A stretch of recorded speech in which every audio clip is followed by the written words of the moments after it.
Okay, so hear me out. The most feared man in New York is flatlined. His own people are already dividing his money in the hallway. And the only person left in that room? A single mom from the Bronx who's cleaning his floor at midnight just trying to make it to tomorrow. Now tell me you're not watching this to the end. I dare you. The lead surgeon at Manhattan General pulled his mask down at 11:47 p.m., looked at the flat line on the monitor, and said 6 words that shook the entire 14th floor. Call it. He's gone. Clear the room. Nobody argued. Nobody cried. They just left.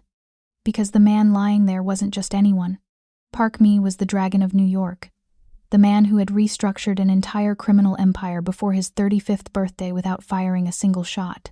The man whose name alone made grown men relocate their families to different time zones. Now he was lying in a hospital gown with black ink dragons coiling up his forearm, his chest barely rising, his mind completely, irreversibly silent. Zero brain activity. But that wasn't the worst part. Before the warmth had even left his body, his inner circle was already in the corridor.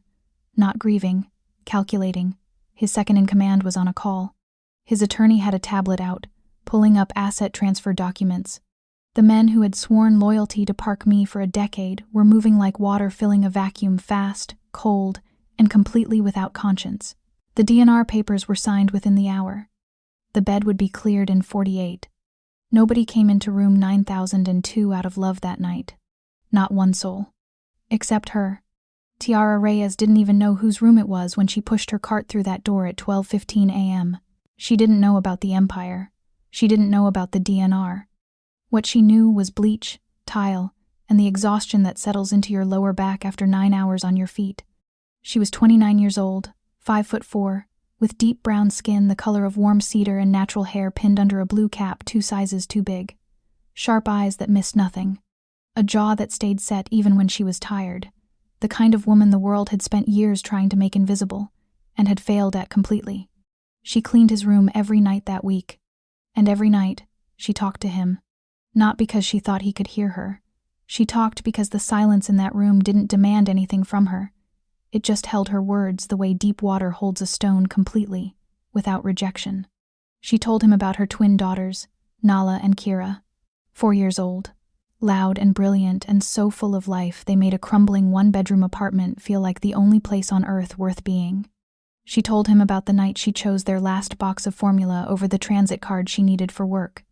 She walked 4 miles in the rain. She told him she'd do it again tomorrow. What she didn't know was that he had been listening to every single word. And deep inside the void where Park Me now existed, that gray, dimensionless silence where time had no shape and sound had no source, her voice was the only thing with form. He couldn't see. He couldn't speak. He couldn't move. But every night, in the dark, he found her voice and he held on. It was the only real thing left. Then came the night that unraveled everything. The morning after the flatline, a man arrived at room 9002 at 7:02 a.m., carrying a leather briefcase and a smile that never once reached his eyes. Park Shin was 31 years old. Younger than his brother by 4 years, but carrying himself like the future already belonged to him. Same sharp jaw, same dark hair. But where Park Me had always moved with deliberate stillness, Shin moved like a current. Always forward, always cutting through. He walked in, set his briefcase down, and looked at his brother for exactly 3 seconds. 3 seconds. For a man he had known his entire life. Then he turned to the window. "You always did love this view," Shin said quietly. 40 stories up and still not satisfied. "That was your problem, me. You started believing you could change what we are." He turned back to the bed. His eyes moved over his brother's face with something that looked, from the outside, almost like grief. He was good at that, manufacturing the appearance of feeling. He had been doing it since childhood. He reached out and adjusted the oxygen mask with 2 careful fingers. For the security camera in the corner, it looked like a tender gesture. A moment of private mourning. But Shin's eyes stayed flat the entire time, fingers resting on the edge of the mask, just a half-second too long. Enough to remind himself that control was still his. "You were going to give it all away," he said. "Turn the whole empire into a charity. 13 years of work. I couldn't let that happen. I did what you never had the stomach to do." He reached into his pocket and pulled out a phone loaded with a voice modulator. 6 weeks perfecting it. 300 hours of recordings, a voice indistinguishable from Park Me's. He pressed record. Authorization code Delta 9. Transfer all liquid assets in accounts ending 7,741, 8,820, and 3,304 to the holding structure, effective immediately. What he didn't know was that those funds included the private endowment keeping this floor running, the one Park Me had hidden under a shell structure Shin had never found. By Friday morning, the ventilators, the cardiac monitors, the specialist team on rotation, all of it would lose its funding. The machine keeping Park Me alive would begin to fail within 72 hours. He walked out without looking back. In the corridor, he passed a cleaning cart. He didn't glance at it. He didn't notice the woman in the blue cap crouched behind it, her eyes down, her expression carefully blank. Tiara had heard every word. She stayed still until the elevator closed at the end of the corridor. Then she straightened slowly. Her hands were steady. She had learned long ago to keep her hands steady. But her jaw was tight, and her eyes had gone dark with something that wasn't fear and wasn't fury. It was clarity. Someone was going to let this man die on purpose, and she was the only one who knew it. She pushed her cart into room 9002 and stood at the window, looking at the city below. She had called authorities before. She knew exactly how that ended. She had been 24 years old when she filed a report against Meridian Pharmaceutical for falsifying clinical trial data on a cardiac medication that had already killed 9 people. She had documented everything. Signed statements, physical evidence. They took her medical license before the ink on her complaint was dry, called it procedural. Technicalities in her residency paperwork that had never mattered before and would never have been found if she hadn't made herself inconvenient. 6 months from her degree. Gone. She'd held her daughters that night until they fell asleep, then sat on the bathroom floor and allowed herself 17 minutes of falling apart. Then she got up, because that was the only option. She pulled her chair to the bedside. "I know something," she said. Her voice was low and direct, like she was talking to someone who would actually need to act on it. "Your brother is draining the accounts that fund this floor. In about 3 days, these machines start failing." She paused. His right hand moved. Not much, not dramatically, just the smallest flex of his fingers against the sheet. The kind of movement that could be anything: muscle reflex, equipment vibration, anything other than what it looked like. But she was a woman with 8 years of medical training who had never been able to fully turn it off. She pressed 2 fingers gently to the inside of his wrist. His pulse had changed. Something had shifted in the last 5 minutes. The flat inertness of absence had moved to something with edges, something that felt less like a body shutting down and more like a mind fighting through a very long, very dark corridor. Then, very quietly, "If you can hear me, don't give up yet." What she didn't see was the moment brief as the space between 2 heartbeats when Park Me's eyes moved beneath their lids. Not the random drift of deep unconsciousness. The deliberate, searching pull of someone trying to find the source of a voice. What he did next would change everything. The eviction notice was taped to her door at 6:47 p.m. 72 hours. That was what they were giving her. 3 days, and then she and her daughters were out.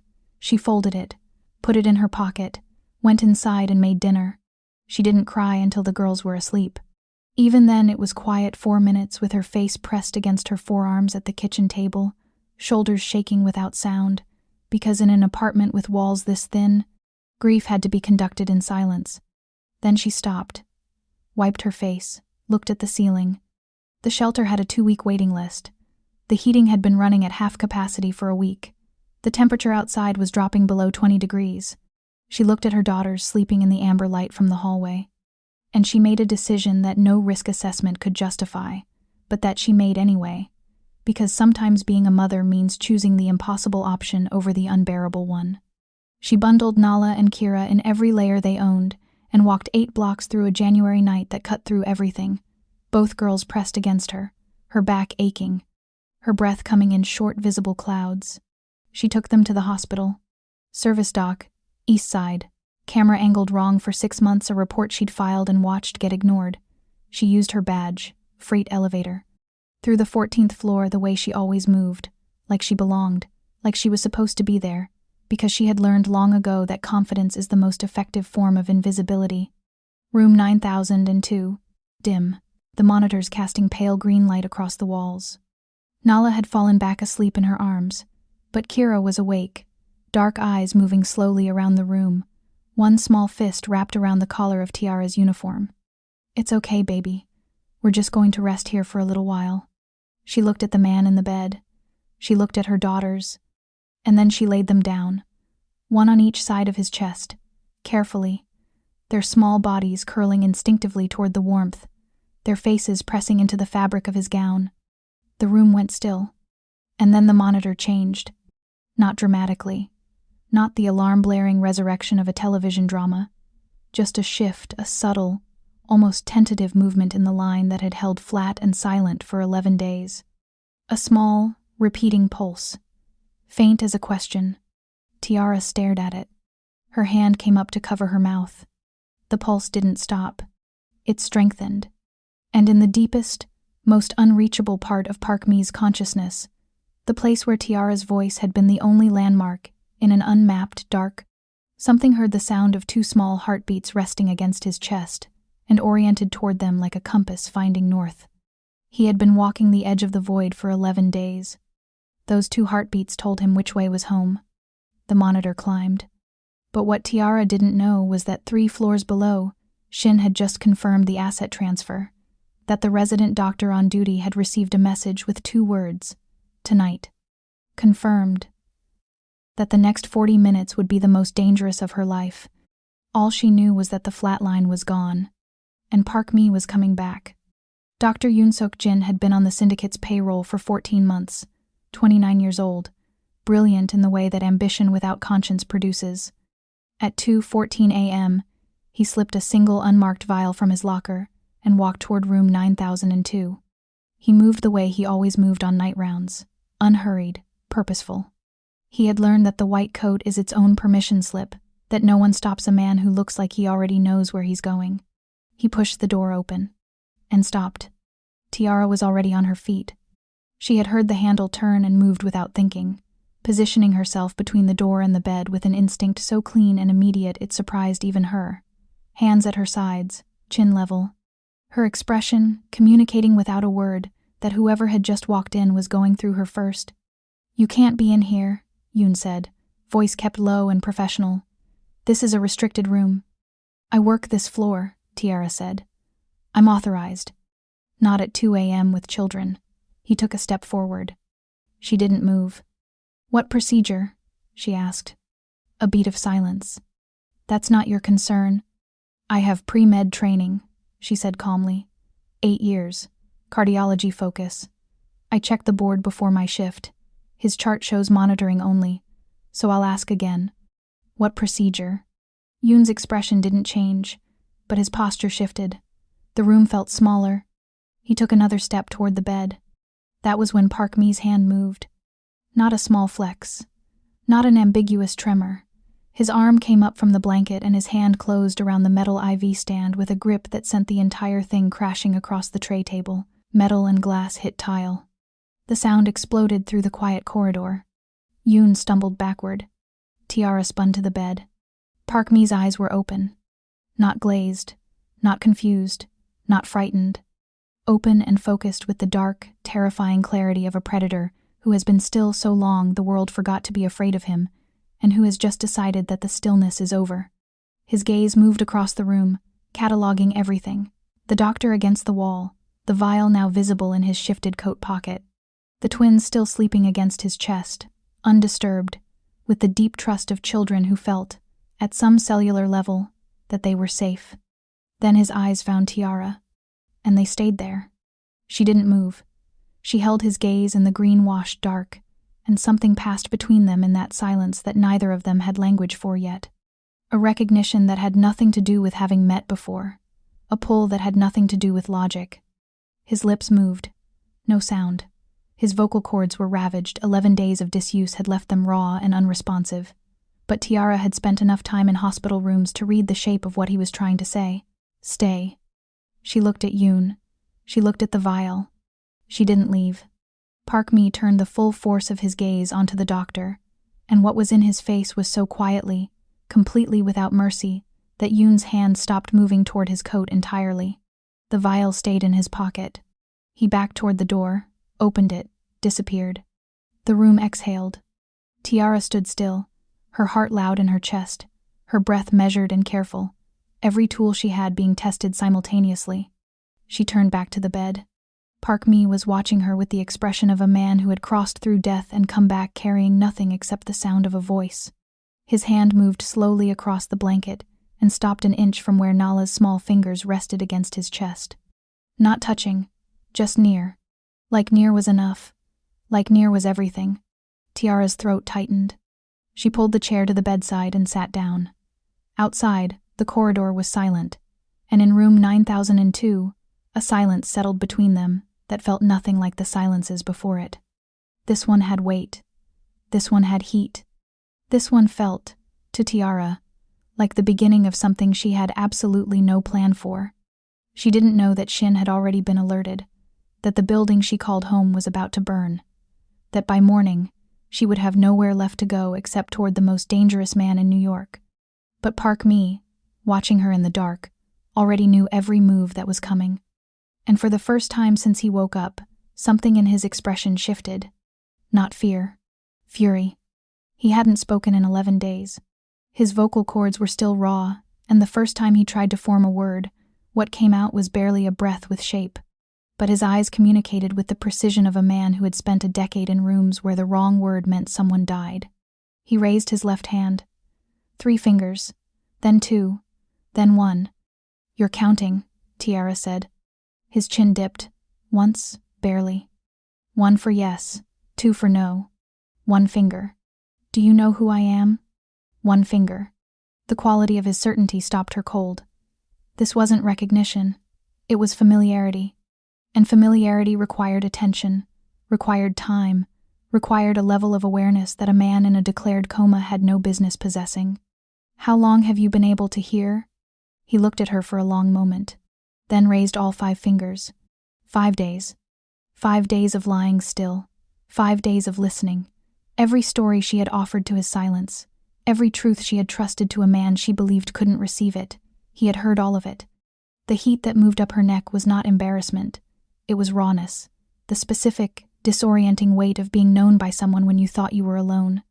She stood, walked to the window, arms crossed. "You should have said something," she said. Her voice was even, carefully even. She heard the IV line shift behind her. She turned. His hand lay open on the sheet in the space between them. Not reaching, not demanding, just open. Like an admission, like "Times I know, and I needed you to keep talking." She didn't close the distance. But she didn't look away either. "There's something you need to know," she said. "Your brother is draining the accounts that fund this floor. In 48 hours, these machines lose their funding." His face didn't move, but his open hand slowly closed into a fist. Just that, just the one tell. And it told her everything, that he had already suspected, that her words hadn't shocked him. They had confirmed him. He pointed at the bedside drawer. She opened it. Encrypted phone, cracked screen. She placed it in his hand, and when his fingers closed around it, their hands were close enough that she could feel the warmth of a person who had been on the edge of not being one. She pulled back. He was already working, thumbs moving with the focus of a man given his tools back after everything tried to take them. She didn't know what he was building. She didn't know that what he sent in the next 4 minutes would begin dismantling everything his brother had constructed. That Shin's 11 days of believing himself untouchable had created a paper trail of catastrophic overconfidence that Park Mi was now systematically reversing. Shin had moved fast. Park Mi had moved faster. When he looked up from the phone, his eyes found hers the way they always did. Not scanning, not searching, direct. The way a man looks at the only fixed point in a room that has been spinning. The twins shifted against his chest. Kira made a small sound in her sleep and burrowed closer. Park Mi's free hand moved instinctively and without looking away from Tiara. His fingers settled gently at the curve of Kira's back. Just resting there, just keeping her still. And Tiara, standing in the green-washed dark with her heart doing things she had no language for, understood that this was going to be the problem.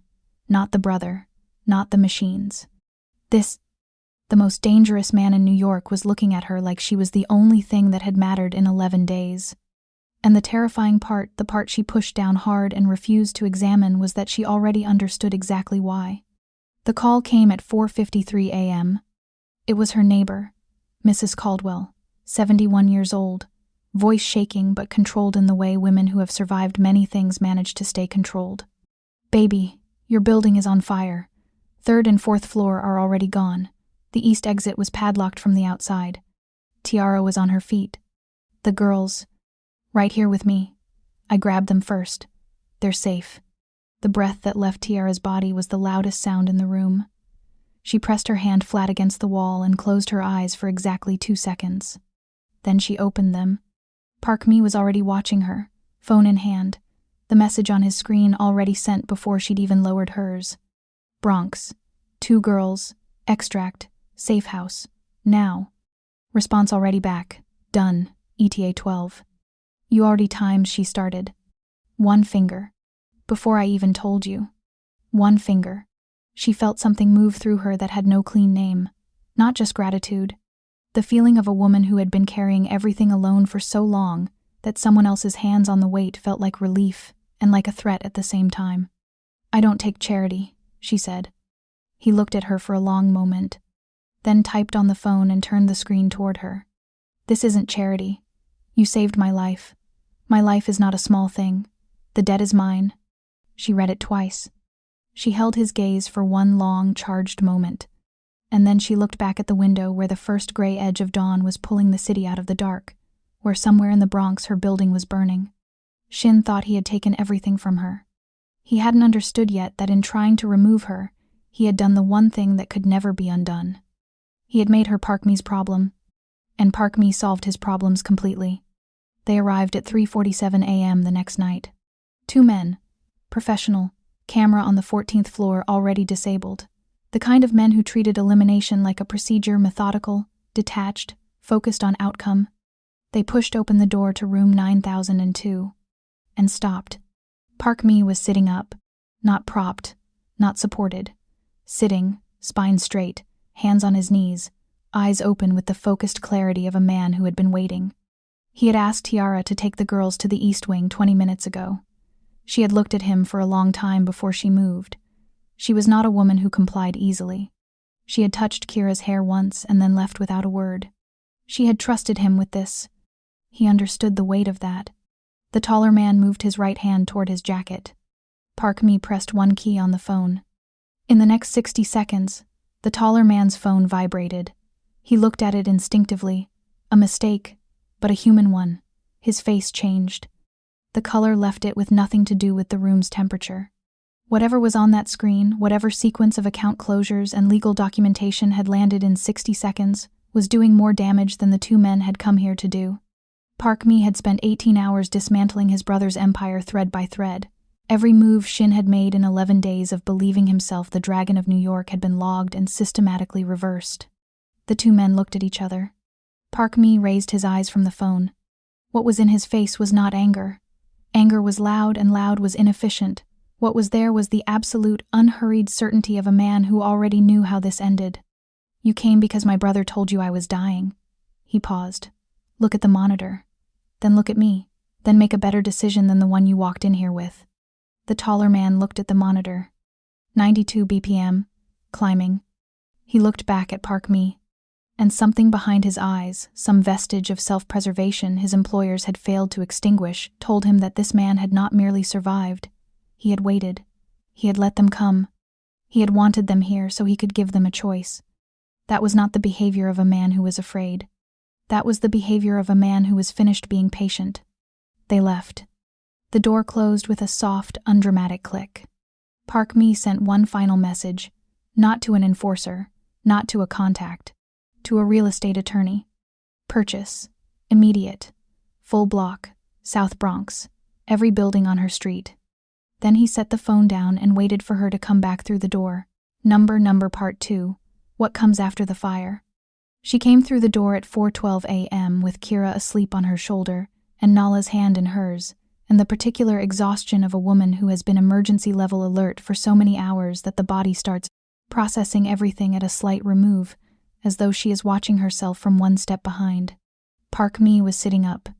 He had moved to the chair beside the bed while she was gone. Not the hospital-issued vinyl chair, but the window chair, the one she used to drag over when she talked to him in the dark. The one that put whoever sat in it in the warmth of the overhead city light that came through the blinds at night in thin gold strips. She didn't ask how he'd gotten from the bed to the chair. She had seen enough of his face in the last 12 hours to understand that this was a man who had already begun the work of reclaiming everything the void had tried to take. She settled the girls on the bed without waking them. Then she sat on the edge of the mattress and looked at him. He looked back. Between them, no words yet. Just the city breathing outside and the machines making their quiet, steady affirmations. "They're gone," she said finally. "One finger. Your brother?" 2 fingers. Then he reached for the phone and typed, "Not yet, but close. He doesn't know what he gave me when he made his moves while I couldn't respond. Every transfer he authorized has my legal signature protocol attached. He thought he was building. He was signing confessions." She read it. Looked up. "You set a trap from a coma." He looked at her with something that in another man might have been a smile. In Parkme's face, it was quieter than that. A slight easing of the line around his jaw. A particular stillness. "How?" she asked. He typed, "Before the event that put me here, I had reason to believe someone close to me intended to move while I was incapacitated. I structured every account accordingly. Whatever was activated under my supposed authorization while I was unconscious would require a second authentication within 72 hours from a device only I know about, using a biometric signature only I can give. Shin transferred everything into a structure he believes is his. In 36 hours, it reverts. With interest." She stared at the screen for a long time. "You've been planning for your own betrayal." He didn't reach for the phone this time. Just looked at her, and she read in that look everything that a man who had spent 13 years building an empire on the understanding that loyalty was the rarest currency and people always, eventually, showed you what they were truly worth. "That is the loneliest thing I've ever heard," she said. He didn't contradict her. The city pressed against the glass. The machines kept count. And for a long time, neither of them said anything, because there are moments between two people where everything that needs to be understood passes in silence, and words would only approximate it badly. Then Nala turned over in her sleep and said, very clearly, into the middle of the quiet, "More syrup, please." And Tiara laughed. It came out surprised and genuine, and she pressed the back of her wrist against her mouth immediately, as though trying to catch it before it went too far. But Parkme had already heard it, had already felt it land somewhere inside him like a coal placed carefully in something that had gone cold. He reached for the phone. "What is her name?" "That one's Nala." Tiara nodded toward the bed. "The one already climbing back toward the pillow is Kira. They're identical, but you can always tell Kira because she sleeps like she's trying to defeat the mattress." He looked at them for a long time. Both girls, tangled together the way twins sleep, instinctively closing whatever distance the night had opened between them. He typed, "They are not afraid here." "No," Tiara agreed. "They're not. They were not afraid when I woke up either." She looked at him carefully. "Children are good at knowing who's actually dangerous.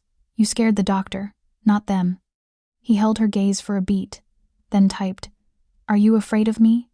She thought about it, genuinely thought about it, the way she did everything completely and without performance. "I'm wary of what you come with," she said.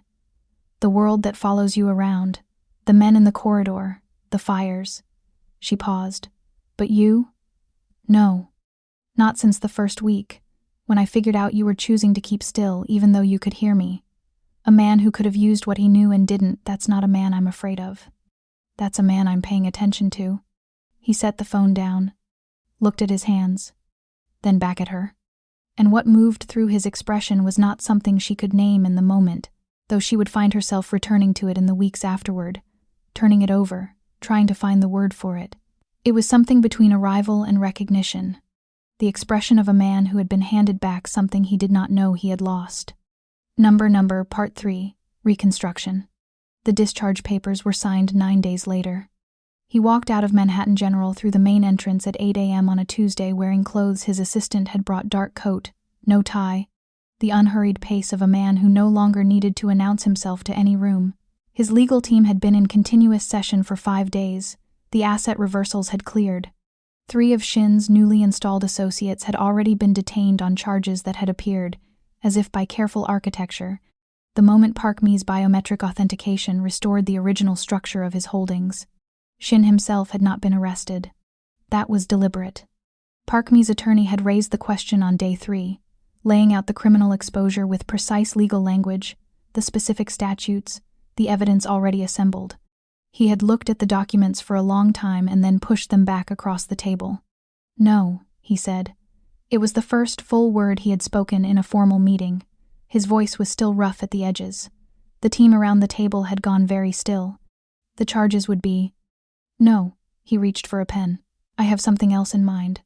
What he had in mind took 4 days to construct and involved 3 attorneys, a non-profit charter, a city council liaison, and a building in the South Bronx that had been operating as a community center in name only for 6 years, abandoned by its original funders, stripped of programming, its director quietly redirecting the facility's budget into personal accounts, while the neighborhood it was supposed to serve quietly fell apart.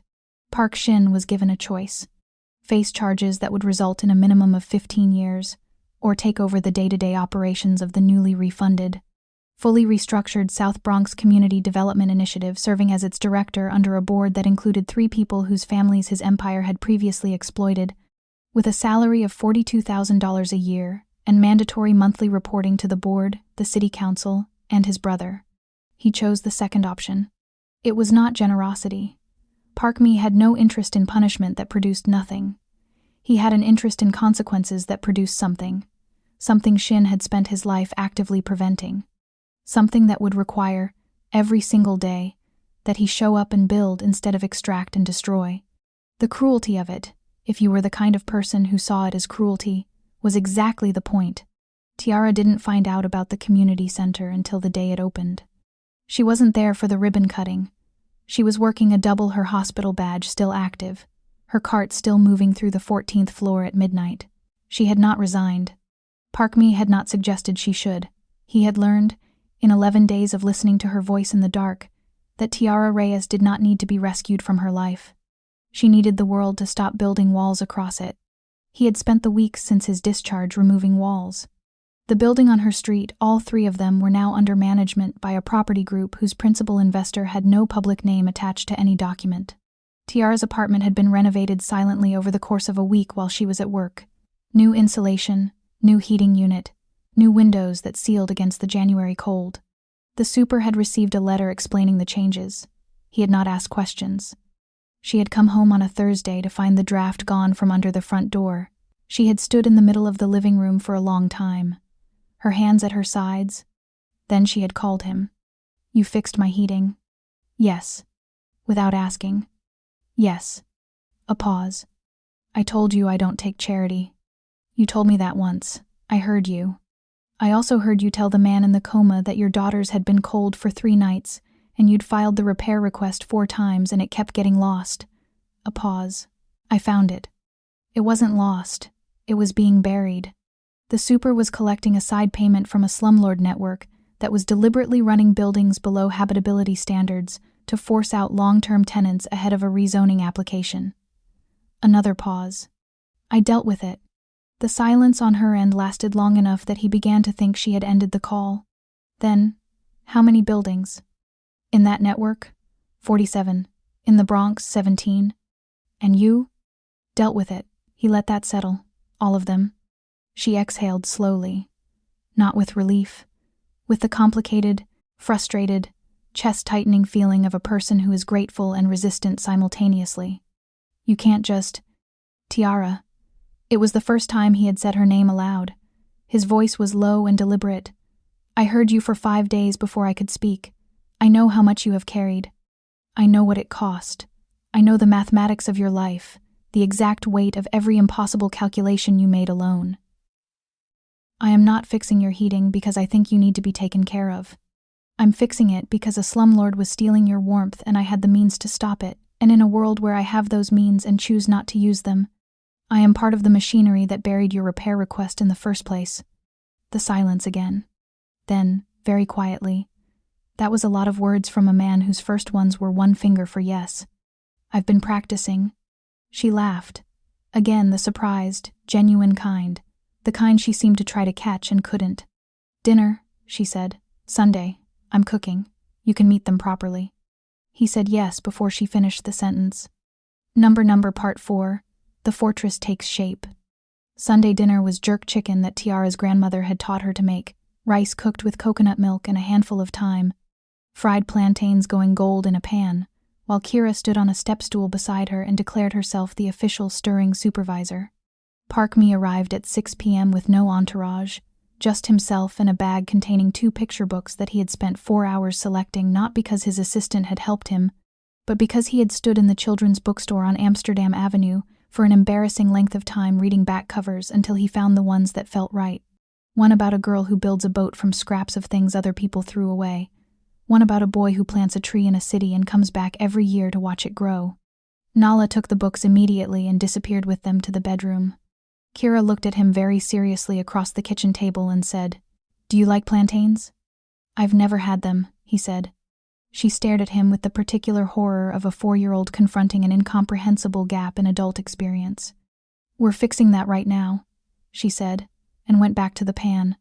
He sat at the kitchen table and watched Tiara cook. She moved the way she moved through the hospital efficiently, without wasted motion, but also with a kind of ease that the hospital never produced in her, the ease of a woman in her own domain. She tasted the rice and adjusted the salt, and when she caught him watching her, she gave him a look that was not self-conscious but was something else, the look of a woman deciding what to do about the fact that she was being seen. "Kira," she said without turning from the stove, "what did we say about interrogating guests?" "He's not a guest," Kira said with the confident authority of a child who has decided something and sees no reason to revisit it. "He was in the hospital. He's family adjacent." Tiara did not turn around, but the back of her neck went warm. Park Me looked at the tabletop. Something in his expression moved.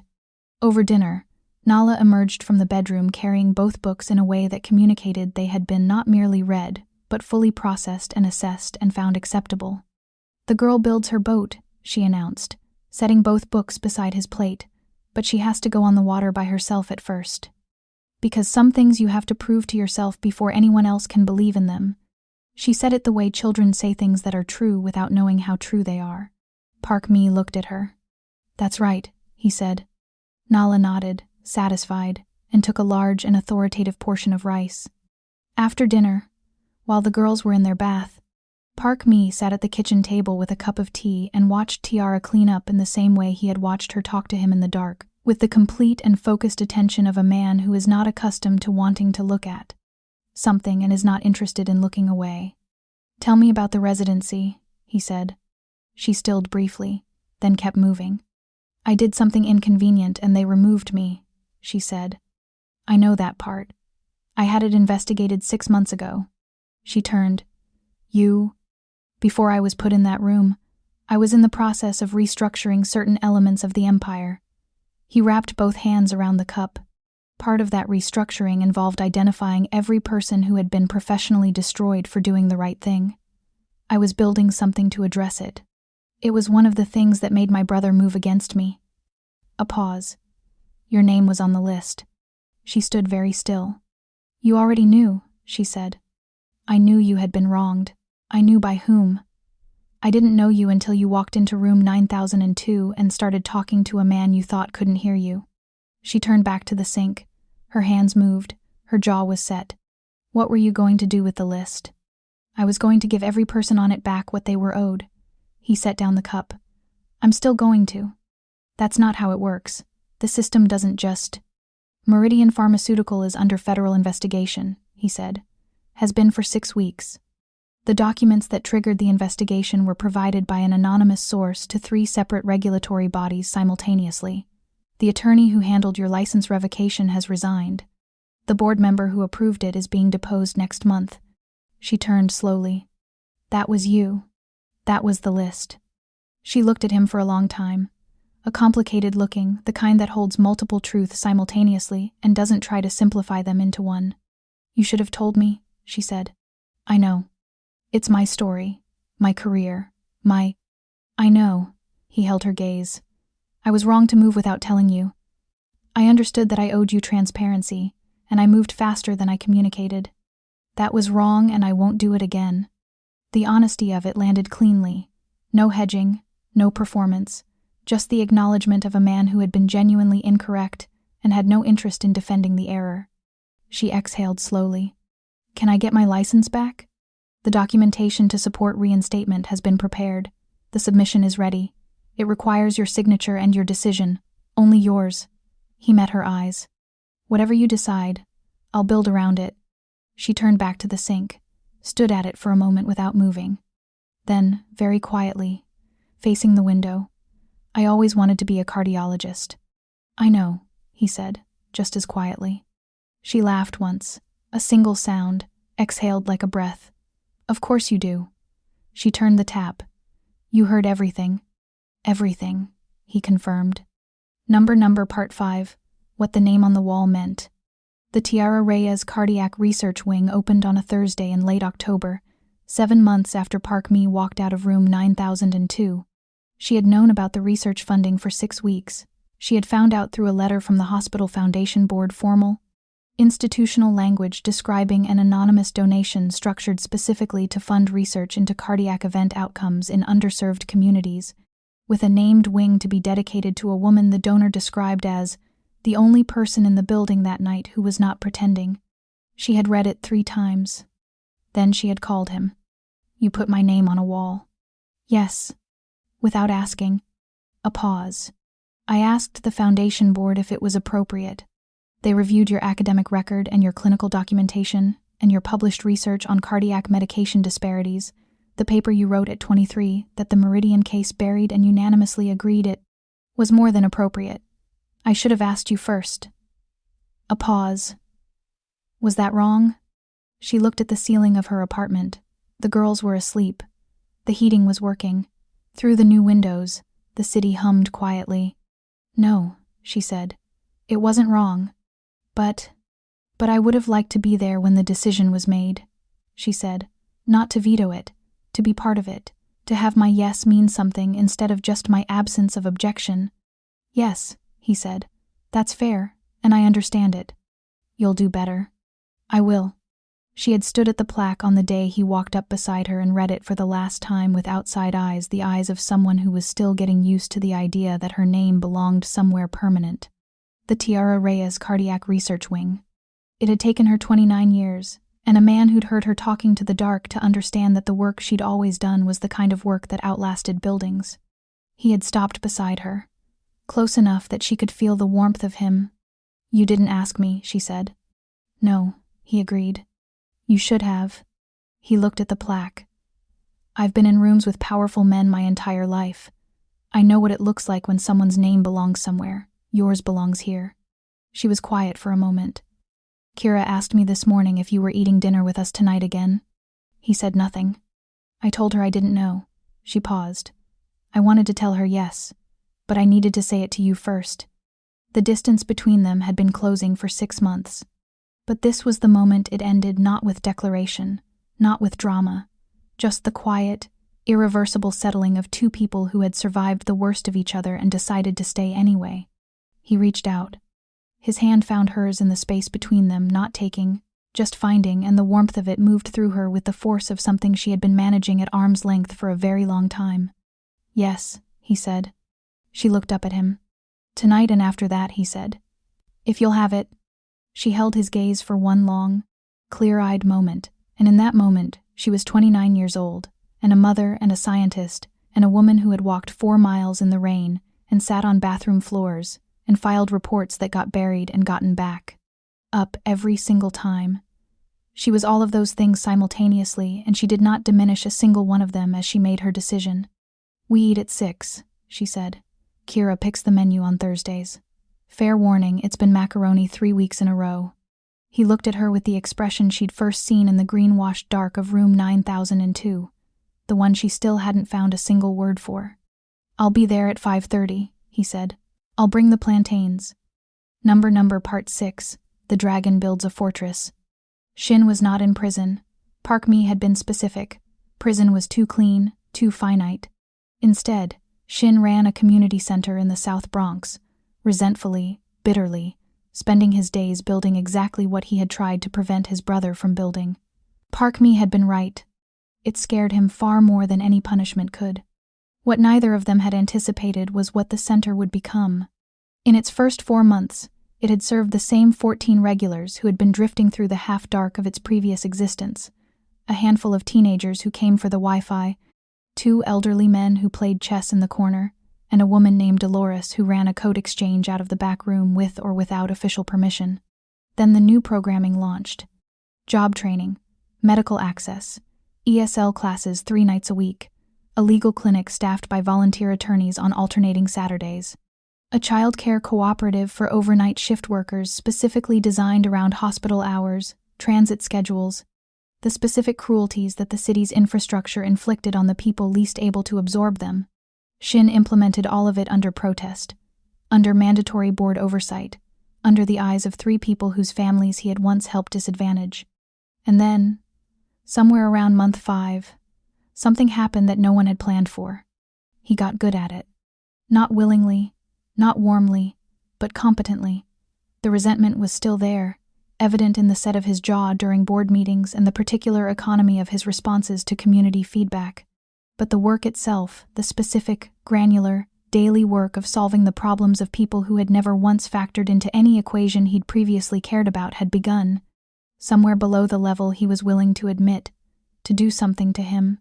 Park Me knew. He watched the reports, said nothing. Tiara, reading the monthly figures one evening at the kitchen table, while Nala and Kira built an elaborate fort behind them, said, "Your brother's attendance numbers are up 18%. Yes. The legal clinic had 67 new clients last month. Yes. She set the report down. Do you think he'll ever? I don't know, Park Me said. He was reading his own documents. The domestic, unhurried ordinariness of 2 people working in the same room was something he had not known he was missing until he had it. I hope so. I'm not counting on it. The work continues regardless. She looked at him for a moment. That's a very mature answer for a man who was poisoned by his own brother. I had 11 days alone in the dark to develop perspective. She laughed. This time she didn't try to catch it. The clinics opened 4 months after the wing dedication.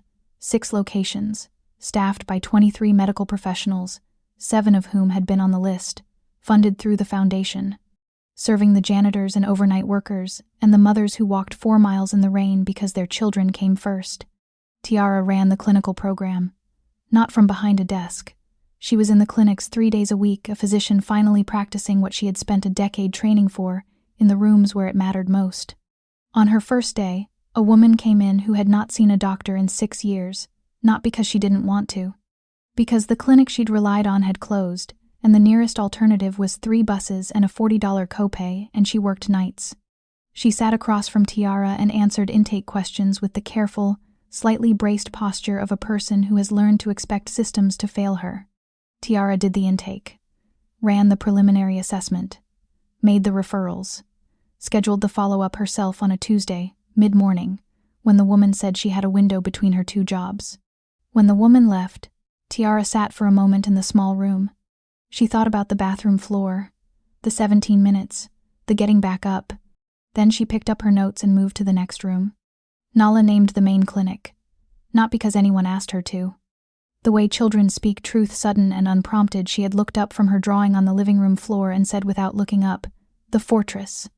Park Me had gone very still. Tiara had looked at him from across the room, and he had looked back at her with the expression of a man who had walked through the void and come back carrying only what mattered. "Why the fortress?" Tiara asked her daughter. Nala considered this with the complete seriousness that she applied to important questions. "Because a fortress keeps people safe," she said. The room was quiet. "The fortress," Park Me said. Nala nodded, satisfied, and went back to her drawing. It was a building, a big one, with a flag on top, and, from what Tiara could see from across the room, 2 small figures standing in the doorway. She didn't ask who the figures were. She already knew. There is a particular hour in the Bronx on a winter evening when the city shifts, when the last light off the elevated track makes the ice on the street go amber, and the cold has an honest quality to it, not cruel, just clear. The kind of cold that makes the world feel precise. Park Me drove through it on a Tuesday, 4 months after the clinics opened, 6 months after room 9002, turning onto the block where 3 buildings stood under new management, where the heat worked, where the elevators worked, where the repair requests were answered within 48 hours as contractually required. He parked, sat for a moment with the engine off.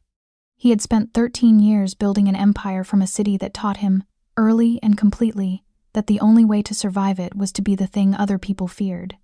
He had been good at it, better than good. He had moved through the world like a weapon, because the world had given him every reason to believe that being anything else meant being destroyed. He had been wrong. Not about the danger. The danger was real. Yoon had been real. Shin had been real. The fire had been real. But the answer to danger was not to become more dangerous. It turned out the answer that a woman with a blue cap and an exhausted spine had given him in 5 nights of talking to the dark was to build something that couldn't burn. Something you defended not with fear but with will. Not with power but with presence. Not an empire.